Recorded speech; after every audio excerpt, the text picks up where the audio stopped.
આણંદ જિલ્લામાં દારૂબંધીના કડક અમલ વચ્ચે લોકલ ક્રાઇમ બ્રાન્ચને એક મોટી સફળતા મળી છે. વાસદ તારાપુર હાઈવે પરથી પોલીસે લાખોની કિંમતનો વિદેશી દારૂ ઝડપી પાડ્યો છે. આણંદ એલસીબીની ટીમ જ્યારે નાઇટ પેટ્રોલિંગમાં હતી ત્યારે એએસઆઈ જીલુભાઈ ભાણાભાઈને એક સચોટ બાતમી મળી હતી.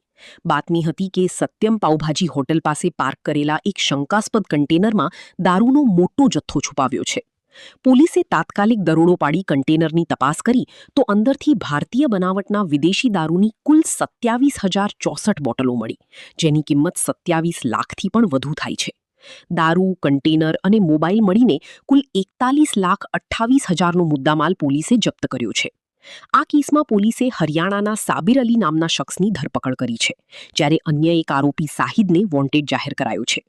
હાલ વાસદ પોલીસ સ્ટેશનમાં પ્રોહિબિશન એક્ટ હેઠળ ગુનો નોંધી આગળની તપાસ હાથ ધરવામાં આવી છે. એસપી જીજી જસાણીના માર્ગદર્શન હેઠળ એલસીબી પીઆઈ સીપી ચૌધરી અને તેમની ટીમે આ પ્રશંસનીય કામગીરી કરી છે. આવા જ વધુ સમાચાર માટે જોડાયેલા રહો અમારી સાથે.